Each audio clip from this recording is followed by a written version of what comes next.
The alarm screamed through the command center of Keth Prime Station, Admiral. Vexter dropped his cup of bitter coffee and rushed to the main display, his four eyes focused on the readings that made no sense at all. Report, he barked at the sensor technician. Zix, a young draconian with nervous claws, tapped rapidly at her console.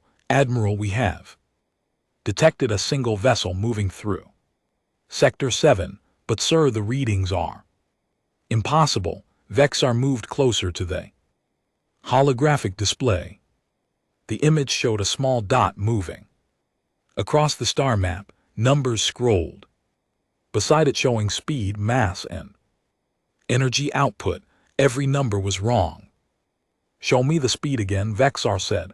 15% of light speed, sir. In normal space, no. Jump drive signature detected. Admiral Scales turned pale green. Nothing could move that fast in normal space without being torn apart. Gravity forces alone would crush any known ship design. Even their most advanced battle cruisers could only reach 2% of light speed before their hulls started to crack. Energy signature, he asked. Unknown, sir. The computer cannot match it to any database. It is not fusion antimatter or 0-point energy. It is something completely new. Vexter stared at the display. In his 40 years of military service, he had never seen anything like this. The unknown ship was heading directly toward the hegemony's core systems. At its current speed, it would reach the capital world in less than 3 days. Hull composition, he demanded. Zix's claws clicked nervously. The scans returned no data. Sir, the ship appears to absorb or deflect all our sensor beams. We can only detect it because it is moving so fast that it creates disturbances in space around it. Mass reading, no data, sir. The ship could be as small as a fighter or as large as a dreadnought. We simply cannot tell. The Admiral felt cold fear creeping up his spine. The draconian hegemony had ruled this part of the galaxy for over 500 years. They had the most advanced technology, the largest fleet, and the most experienced warriors. Nothing should be able to surprise them like this. Weapon signatures, he tried. None detected, sir, but given that we cannot scan the ship properly, there could be weapons we simply cannot see. Vexar walked around the command center. His officers watched him with worried expressions. They had all heard the old stories, legends of ships that appeared from nowhere and destroyed entire fleets before vanishing again, but those were just stories told to frighten young soldiers. Send a long-range probe to intercept, he ordered. I want to know what we are dealing with. Yes, sir. Zix programmed the probe and launched it. The small device shot through space toward the unknown vessel. Minutes passed. The probe's signal remained strong as it approached the mysterious ship. Then something strange happened. The probe simply stopped responding. Not destroyed, not damaged, just gone. What happened to the probe? Vexar asked. Unknown, sir. It just vanished from sensors. No explosion, no energy discharge, nothing. The Admiral felt his breathing speed up. This was beyond anything in their military handbooks. An enemy that could move impossible speeds, could not be scanned, and could make their equipment disappear without a trace. Send another probe. This time keep it at maximum distance and have it record everything. The second probe launched and took position far from the unknown ship. This time they got readings. The ship was roughly 200 m long, shaped like no vessel they had ever seen. It was smooth and dark, with no visible weapons or engines. Yet, somehow it continued to move at incredible speed, Sir Zick said with fear in her voice. The ship is changing course. VX-Star looked at the display. The unknown vessel had altered its path slightly. Now it was heading directly for Keth Prime Station. Time to arrival, he asked. At current speed, 14 hours and 23 minutes. The Admiral knew he had to make a decision. Keth Prime was the most important frontier station in the hegemony. It controlled the trade routes to 12 different star systems. If this unknown ship was hostile, millions of lives could be at risk. Open a communication channel to Hegemony Command, he ordered. Priority 1, tell them we have a situation that requires immediate attention. As the communication specialist began transmitting, Vexar continued to study the mysterious ship. Something about its design bothered him. It looked familiar, but he could not remember where he had seen something like it before. Admiral, another technician called out, we are receiving a response from the ship. Everyone in the command center turned to look. The unknown vessel had been silent since it first appeared. Now it was trying to communicate. Put it through, Vexar said. A voice filled the command center. It spoke in perfect hegemony standard, but with an accent none of them recognized. Keth Prime Station, this is the vessel Defiant. We are not hostile. We seek passage to your capital world for diplomatic purposes. Please do not interfere with our mission. The transmission ended. Vexar felt confused and worried at the same time. The voice had sounded almost human, but that was impossible. Humans had been extinct for over 200 years. Try to respond, he ordered. The communication specialist sent a reply asking for identification and purpose, but the unknown ship remained silent. It continued on its course toward Keth Prime Station, moving at speeds that should have been impossible. Vexar looked at his officers. They all had the same expression of fear and confusion. Something was coming toward them that they did not understand, something that ignored the laws of physics and claimed to seek diplomatic contact. The Admiral made his decision. He would prepare for battle while hoping for peace, but deep in his heart he knew that whatever was approaching would change everything they thought they knew about the galaxy. The unknown ship, called Defiant, continued its impossible journey through space, carrying secrets that would shake the very foundations of the draconian hegemony.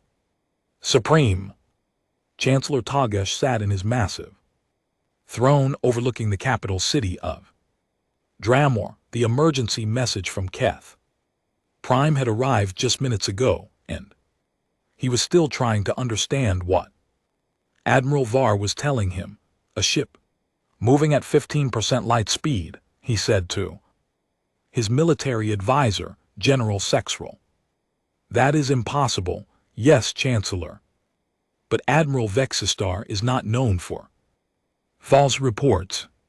His record is perfect. Over 4 decades of service. Tagash stood up from his throne. His massive frame, nearly 3 m tall, cast a shadow over the war room. As a member of the draconian royal bloodline, he had been trained for war since birth. He had led campaigns against 6 different species and never lost a battle, but this unknown ship worried him more than any enemy fleet. Bring me the Council of War, he commanded. Now within an hour the most powerful military leaders in the hegemony had gathered in the secure chamber deep beneath the palace. Admiral Gorth, commander of the Home Fleet, General Mexar, head of planetary defense, Intelligence Director Rickfall, who knew every secret in their part of the galaxy. They all looked worried. Show them the data, Tagesh ordered. The holographic display activated, showing the readings from Keth Prime. The assembled leaders studied the impossible numbers in silence. Speed readings that broke every law of physics they knew, energy signatures that matched nothing in their databases. What do we know about this ship's origin? Asked Admiral Gork. Intelligence Director Rix stepped forward. Nothing, sir. It appeared from empty space in Sector 7. No jump signature, no previous detection. It is as if the ship simply came into existence. Weapon capabilities, General Mexar asked. Unknown. The ship does not respond to our sensors. We cannot determine what weapons it might carry, and it is heading directly for our capital world. Tog asked. Yes, Chancellor, at current speed it will arrive in 68 hours. The room fell silent. Every leader present understood what this meant. An unknown ship with impossible technology was approaching their most important world, and they had no way to stop it or even understand what it was.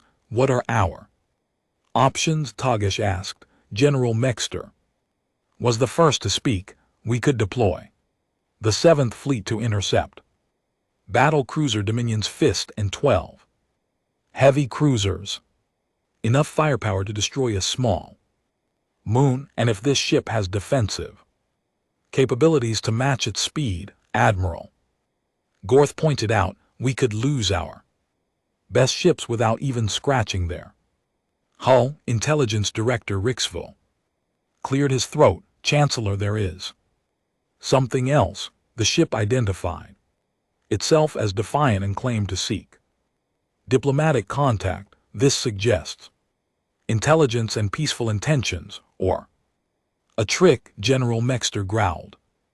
Many enemies have used false diplomatic overtures to get close to their targets. Tagesh walked around the holographic display, studying the mysterious ship. From every angle, something about its design troubled him, but he could not identify what. Have you compared this design to our historical databases? He asked. Yes, Chancellor Rixville replied. No matches found in any known ship designed from the past 1,000 years. As they debated, another message arrived from Admiral Vexter.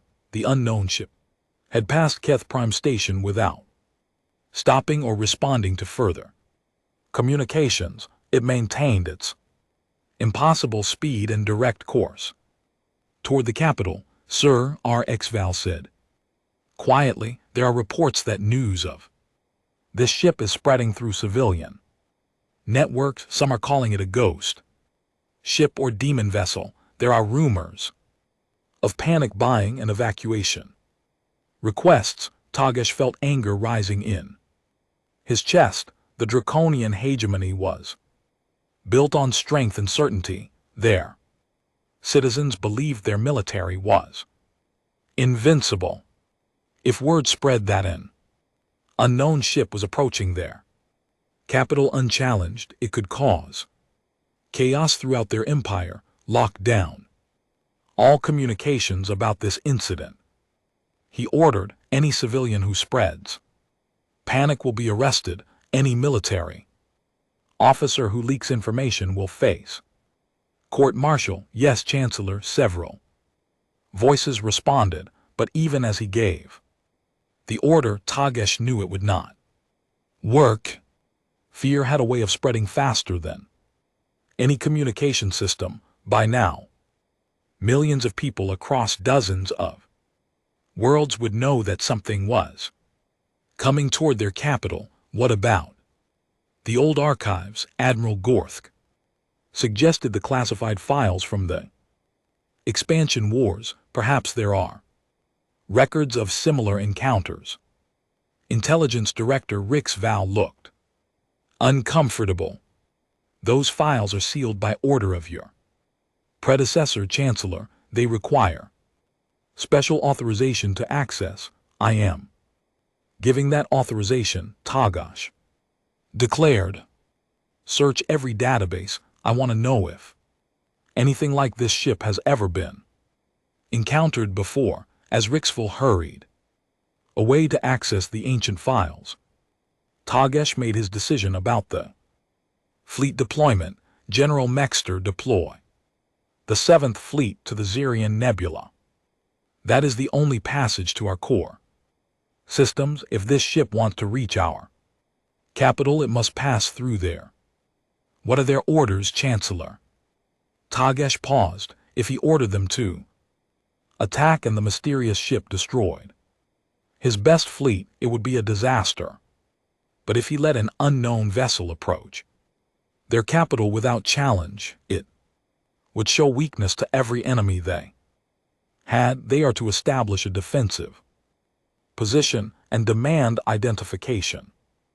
If the ship refuses to stop or explain itself, they are authorized to use force, and if their weapons have no effect, then we will know what kind of enemy we face. As the military leaders dispersed to carry out their orders, Tagesh remained alone with the holographic display. The small dot representing the unknown ship continued its steady approach through their territory. No deviation, no change in speed, no response to their communications. Something about the situation reminded him of the old stories his grandfather had told him.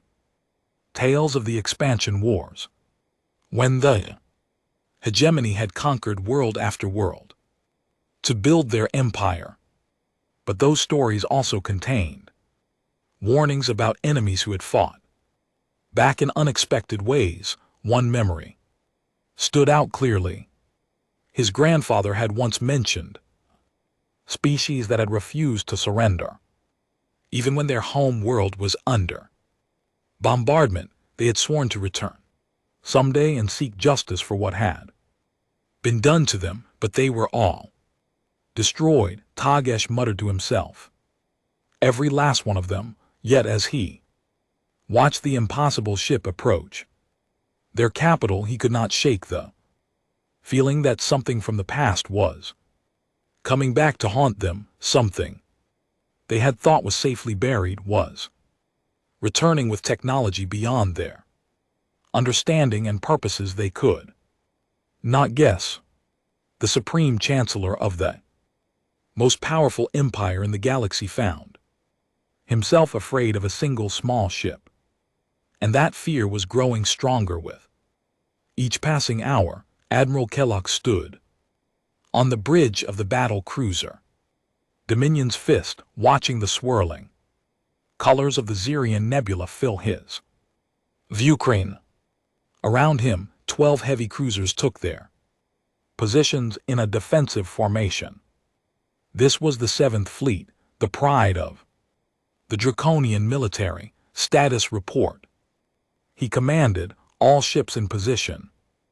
Admiral, reported his tactical officer. Weapons charged, shields at maximum. We are ready for anything. Kelth nodded. But inside he felt nervous. The reports from command made no sense. A single ship moving at impossible speeds, heading directly for their capital world.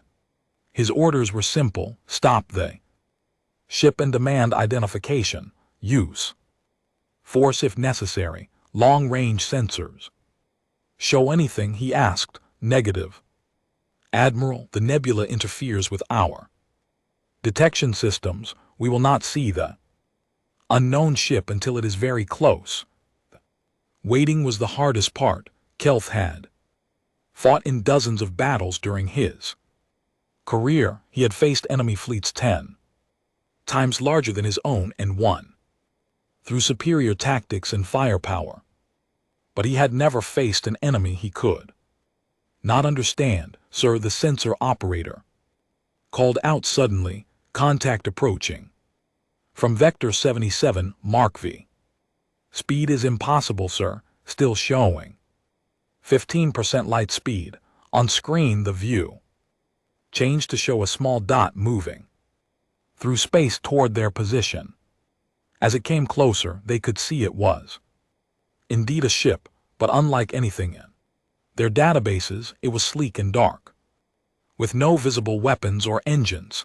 Yet, somehow it moved faster than anything they had ever seen. Size estimate, Kelth asked. Approximately 200 meters in length, Admiral. Much smaller than our cruisers. The Admiral felt surprised. Such a small ship should not be able to achieve those speeds. The energy requirements alone would require a power plant larger than most space stations. Open communications, he ordered. All frequencies channel open, sir. Kelth took a deep breath. Unknown vessel. This is Admiral Kelth of the Draconian 7th Fleet. You are entering restricted space. Identify yourself immediately and state your purpose. No response. The small ship continued its approach without changing speed or course. Try again, Kelth said. Unknown vessel, you must respond or we will consider you hostile. This is your final warning. Still no answer. The mysterious ship was now less than 1 million km away and closing fast. Admiral, the tactical officer said, at its current speed the ship will pass through our formation in less than 10 minutes. Kelth made his decision. All ships prepare to fire warning shots. Target areas around the unknown vessel, not the ship itself. Yes, Admiral. The 7th Fleet weapon systems came alive. Plasma cannons that could melt mountains charged to full power. Energy beams that had destroyed entire cities prepared to fire. Fire warning shots, Kel commanded. Brilliant. Streams of plasma erupted from a dozen ships. The energy beams lit up space around the unknown vessel with enough power to destroy a small moon. Any normal ship would have been vaporized instantly, even by the near misses. But something impossible happened. The plasma beams simply stopped when they reached the area around the mysterious ship. They did not explode or dissipate. They just vanished as if the space around the vessel absorbed all energy directed at it. What just happened? Kelth demanded. Unconfounded, Admiral. Our weapons appear to have no effect. Energy readings show our plasma beams were completely neutralized. For the first time in his career, Admiral Kelth felt true fear. He commanded the most powerful fleet in the galaxy. Yet their weapons had no effect on this small, unknown ship. Then, for the first time, the mysterious vessel responded. A voice filled the bridge, speaking in perfect hegemony standard, but with a strain accent. The words were clear and calm, but they sent chills through every Draconian who heard them. Admiral Kelth of the 7th Fleet, this is Captain Elena Vasquez of the Human Expeditionary Vessel Defiant. We are not here to fight you. We seek passage to your capital world for diplomatic purposes. We will not be stopped. The bridge fell silent. Human, the word echoed in everyone's mind. Humans had been extinct for over 200 years. The hegemony's expansion fleets had made sure of that. Impossible, whispered the tactical officer. All ships full combat alert. Kelth ordered, his training taking over. Despite his shock, target the vessel directly. Full power. Admiral, are you sure? Our orders were to avoid destruction if possible. That ship cannot be human. Humans are extinct. This is some kind of trick. The 7th Fleet's weapon systems redirected their fire. This time they aimed directly at the mysterious ship with enough firepower to destroy a battle station. The plasma beam struck the vessel and simply vanished, not reflected, not absorbed. Just gone. The ship continued its approach without even slowing down. Impossible, Kellogg breathed. Nothing can withstand that level of firepower. The human voice spoke again, this time with what sounded like sadness. Admiral, your weapons cannot harm us. We do not wish to embarrass your fleet, but we will not be stopped. Please stand aside. Never, Kelth shouted, all ships ramming speed. If we cannot destroy it, we will stop it with our hulls. The Seventh Fleet moved forward, massive ships weighing millions of tons accelerating toward the small human vessel. Surely no defensive system could stop that much mass and momentum. What happened next would be talked about in whispers for generations. As the draconian ships approached, the human vessel did something that broke every law of physics they understood. It simply passed through them. One moment, the Dominion's fist was on a collision course with the mysterious ship. The next moment, the human vessel emerged from the rear of the battle cruiser, completely unharmed. It had somehow passed through solid matter as if it was empty space. Damage report, Kel demanded. No damage, Admiral. No energy discharge, no impact, nothing. It was as if the ship was not there at all. The same thing happened to every ship in the fleet. The human vessel passed through them all like a ghost, leaving them completely unharmed but utterly humiliated as the Defiant continued on its course toward the capital world. Captain Vasquez's voice filled the bridge one final time. Admiral Kelth, we bear you no ill will. Your fleet fought bravely, but you are fighting with weapons and tactics from another age. We will contact your Supreme Chancellor directly. We suggest you return to your base and prepare your people for changes that are coming. The communication ended. The human ship disappeared into the nebula, leaving the most powerful fleet in the galaxy floating helplessly in space. Admiral Kelth stared at the empty space where the impossible ship had been. In less than an hour, everything he thought he knew about warfare and technology had been proven wrong. Humans were supposed to be extinct, but somehow they had returned with technology that made the hegemony's finest achievements look like primitive tools, and they were heading directly for the capital world with purposes unknown.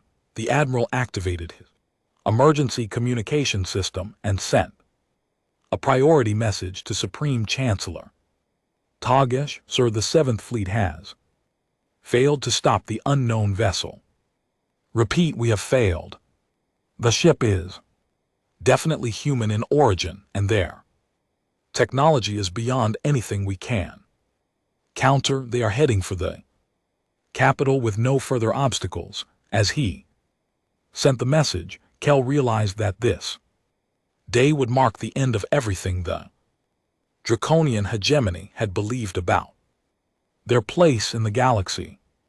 The humans were back, and they were no longer the weak species that had been destroyed 2 centuries ago. Supreme Chancellor Tagesh stood in his private study surrounded by ancient documents that had not been opened in over 2 centuries. The classified archives from the expansion wars lay spread across his desk, revealing secrets that made his scales turned cold with fear. Intelligence Director Rix, he called through his communicator. Come to my study immediately and bring General Mexter. Within minutes, both officers stood before their leader. They could see the worry in his eyes and the old documents scattered around the room. Chancellor, what have you found?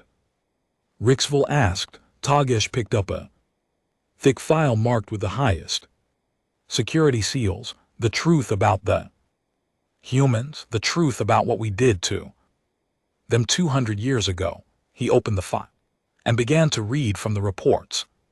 Inside, Operation Final Cleansing, commanded by Admiral Dar. 23 hegemony battle fleets tasked with the complete destruction of human civilization. Over 40 billion humans killed, their home world of Earth bombarded until they surface turned to glass. General Mexar shifted uncomfortably. That was necessary, Chancellor. The humans refused to surrender. They fought back against every attempt at peaceful conquest. Did they? Torgesh asked, pulling out another document. According to these records, the humans offered to negotiate many times. They were willing to accept tributary status in exchange for keeping their independence, but Admiral Drochter had different orders. He found the communication he was looking for and read it aloud from Supreme Chancellor Vec Goth to Admiral Dar. The human species shows too much potential for technological advancement. They must be completely eliminated before they become a threat to hegemony dominance.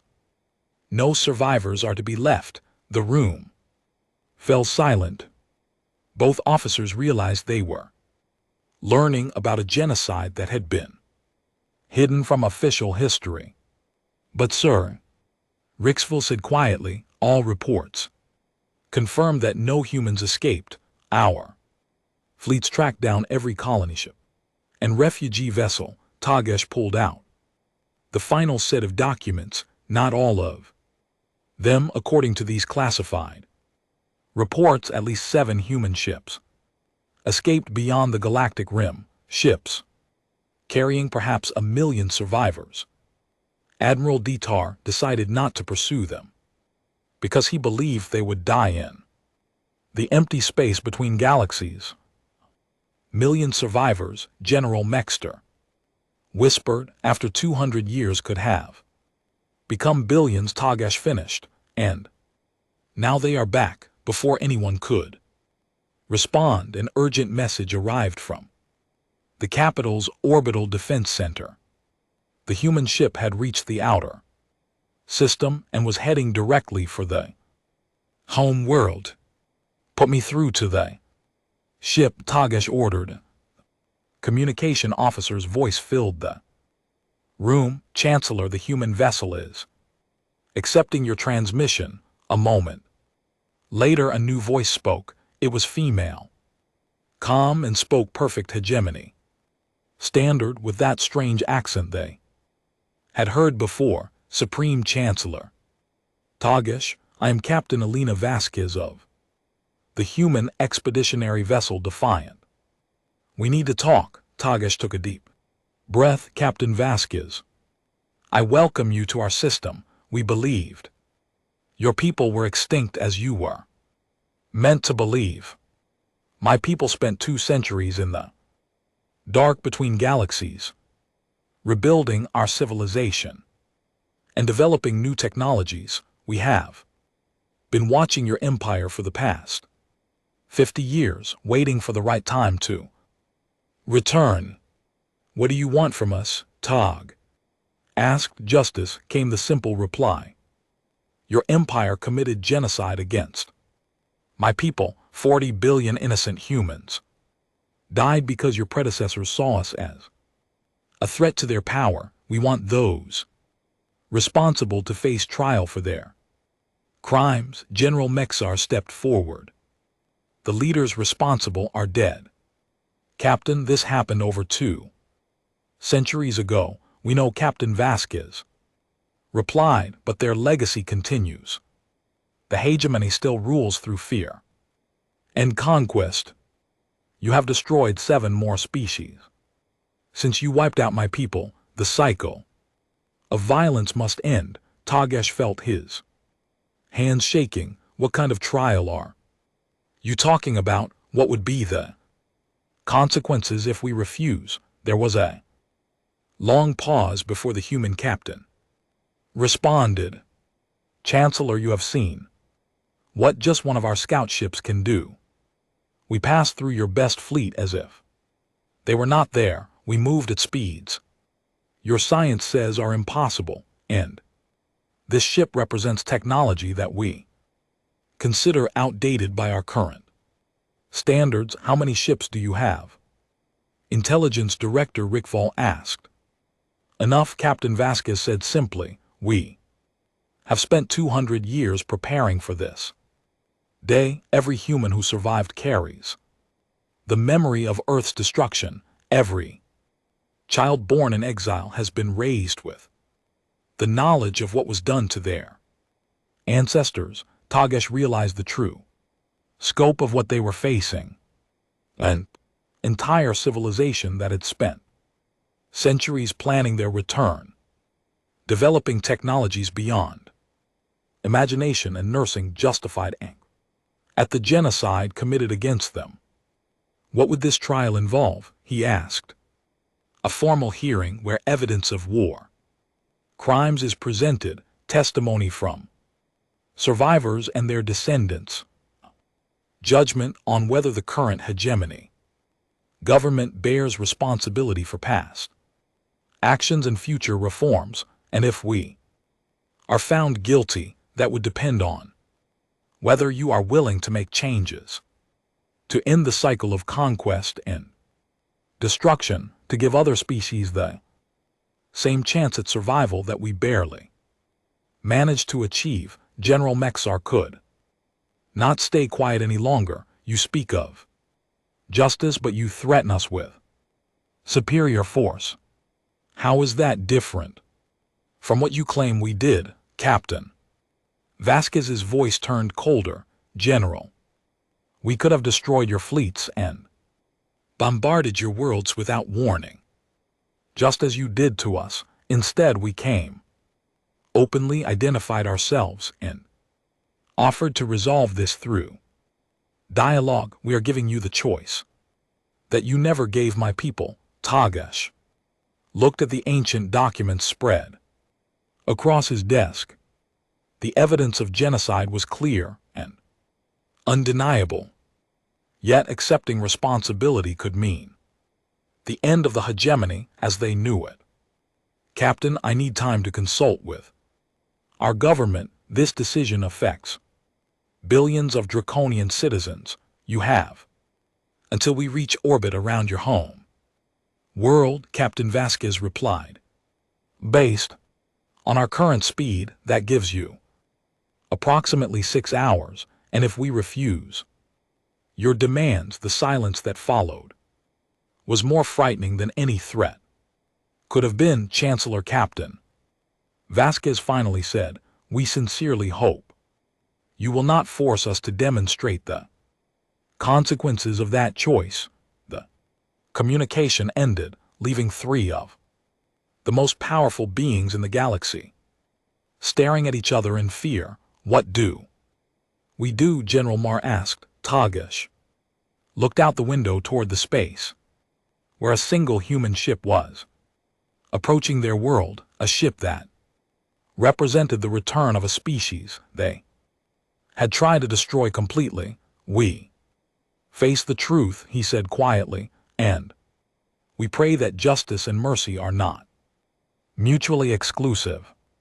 The countdown to the most important decision in hegemony history had begun. The human expeditionary vessel Defiant moved into orbit around Dramor, the capital world of the draconian hegemony. Its small form cast no shadow on the planet below, yet its presence had already changed everything. Supreme Chancellor Tagesh stood in the council chamber surrounded by hundreds of hegemony leaders who had gathered for an emergency session. Representatives from 12 species filled the massive hall, all demanding to know what was happening. Order, Tagesh called out, but his voice was drowned by angry shouts and fearful questions. Senator Vixer of the Serpentine Coalition stood up. Chancellor, our entire defense network has been compromised by a single small ship. What are you going to do about it?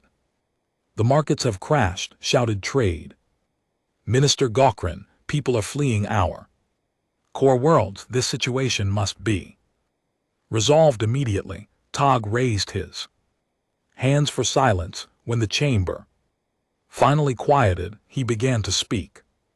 Distinguished representatives, we face a situation that none of us expected. The ship in orbit above us belongs to the human species, which we believe to be extinct for over 2 centuries. Gasps and murmurs filled the chamber. Many of the younger representatives had never heard of humans except in ancient historical records. Impossible. General Hector declared, my grandfather served in the final cleansing operation. No humans survived.